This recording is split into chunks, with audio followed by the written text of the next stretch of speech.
Bonjour à tous, voici une courte vidéo pour vous montrer comment régler une Planar 2.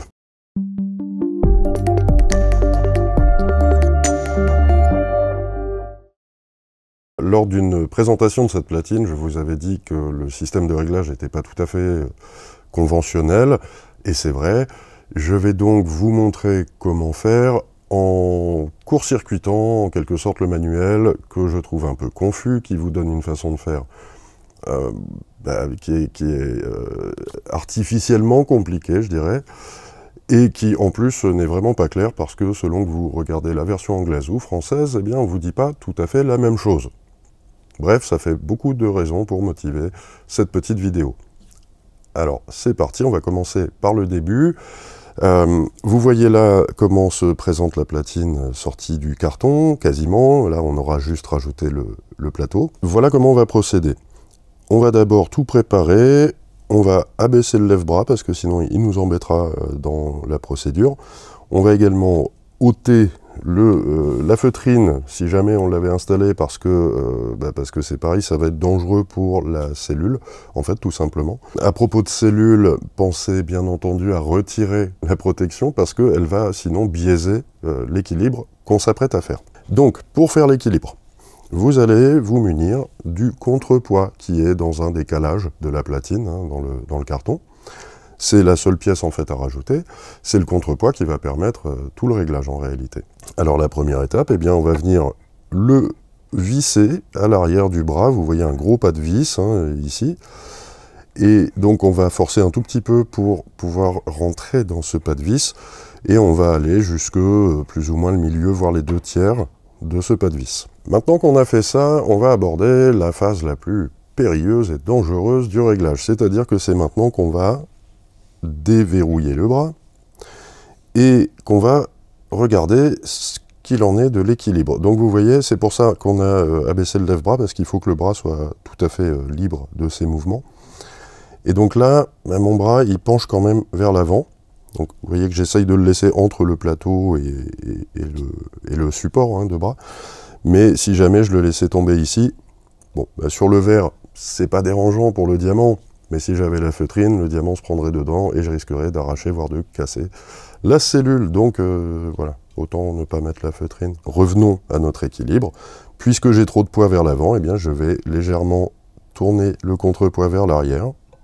C'est encore pas assez manifestement, encore un petit peu, jusqu'à ce que je sois à l'équilibre. Alors vous pouvez voir que chaque fois que je lâche le bras, il revient vers sa position de départ. Ça, c'est dû à l'anti-skating. En fait, même s'il est à 0, il exerce toujours une petite force sur le bras. C'est un peu pénible durant justement le réglage. Mais bon, on va faire avec, c'est pas non plus un drame. Donc voilà, on réessaye, on tourne encore un petit peu. Ah, là on est pas mal. Ça penche un peu trop vers l'arrière peut-être. Le but du jeu, c'est que le bras soit le plus horizontal possible, et là, on est plutôt bien. Donc une fois qu'on a obtenu ça, je vous remontre, si je le remets là, voilà, il revient doucement, sans pencher ni en avant ni en arrière. Il est parallèle, disons, au plateau. Je peux le sécuriser de nouveau, comme ça je fais pas de bêtises, et à ce stade, il me reste une étape en fait principale, c'est que je vais évidemment devoir appliquer une force d'appui. Si je laisse mon bras horizontal comme ça, il ne va pas aller sur le disque et je ne pourrai pas lire mes disques. Pour appliquer la force, c'est là où le réglage de la P2 est vraiment particulier. Vous avez, je ne sais pas si on le verra, je vais vous le montrer après sous un autre angle, vous avez en fait deux petits rivets sur le contrepoids. Ce sont des repères. Lorsque vous faites un tour complet du contrepoids, un tour sur le pas de vis, vous allez appliquer 2 grammes d'appui. Alors c'est ce que je vais faire maintenant. Donc je me base, voilà, j'ai mon rivet qui est de l'autre côté, vous ne le voyez pas je pense, mais qui est de l'autre côté du contrepoids. Je vais faire, là vous voyez l'autre rivet. Donc là j'ai fait un demi-tour environ, et je continue sur à peu près un tour complet. Là j'ai appliqué à peu près 2 grammes d'appui. Mais ma cellule requiert 1,75 g, donc je vais faire marche arrière sur un quart de tour environ. Et voilà, en principe, j'ai réglé la force d'appui. Mais vous vous en doutez, ce principe de réglage, il est un petit peu empirique hein, et un peu approximatif, donc à ce moment-là, je vais quand même préférer contrôler à l'aide d'un PES cellule. J'ai déjà parlé de ça aussi dans la présentation de la Planar 2. Alors à partir de ce moment, je vais remettre le plateau, parce que normalement, j'ai plus trop de risques hein, si je suis prudent, bien sûr. Le couvre-plateau, pardon. Pourquoi? Parce qu'il fait une épaisseur supplémentaire et ça me permettra de positionner mon PES cellule que voici. Un peu, là, en l'occurrence, c'est un petit Tracurate de Tonard. Il en existe plein de modèles et ils se valent bon an mal an les uns les autres. Donc je vais le positionner sur le plateau, ici, hein, par-dessus le couvre-plateau, comme ça, sa propre épaisseur, ça nous ramène à peu près à l'épaisseur d'un vinyle et c'est le plus précis possible. Je mets la bête en route. Si besoin, je la tare pour qu'on soit bien à 0, mais là c'est le cas. Et alors par prudence, je vais soulever à nouveau le lève-bras, positionner ma cellule par-dessus le plateau de la balance, et j'abaisse. Et là, roulement de tambour, je suis pas loin, je suis à 1,68 g, je visais 1,75 g, donc c'est plutôt pas mal.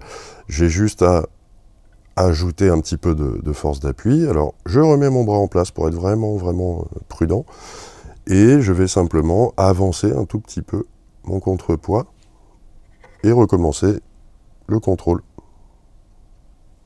Évidemment, ce que je fais là, ça vaut pour toutes les platines, potentiellement. 1,72, on est plutôt bien.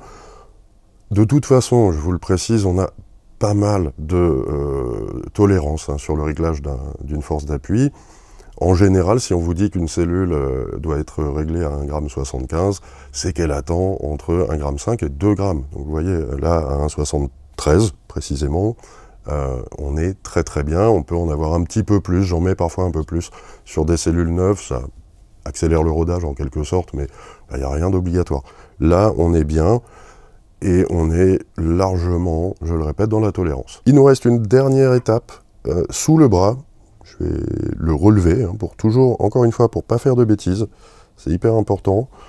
Pensez que la tige qui supporte le diamant, elle est extrêmement fragile et que moindre faux mouvement, ça casse. Donc je relève le bras, mais je le laisse vers l'intérieur du plateau parce que ça me donne accès au réglage de l'anti-skating. C'est cette force qui tirait le bras tout à l'heure, hein, je vous en ai parlé, et qui, une fois réglée correctement, va compenser la force qui attire le bras vers l'intérieur du disque pendant la lecture.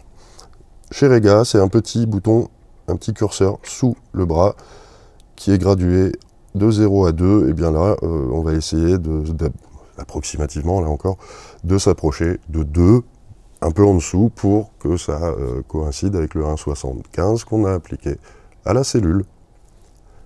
Voilà, je pense avoir tout dit, j'ai voulu faire au plus concis possible. Si jamais vous avez des questions complémentaires, si ça n'a pas suffi à clarifier la procédure, eh bien évidemment, je vous invite à poser vos questions dans les commentaires et je ne manquerai pas d'y répondre. À très bientôt pour de nouveaux tutos, vidéos ou une visite en boutique. Ciao!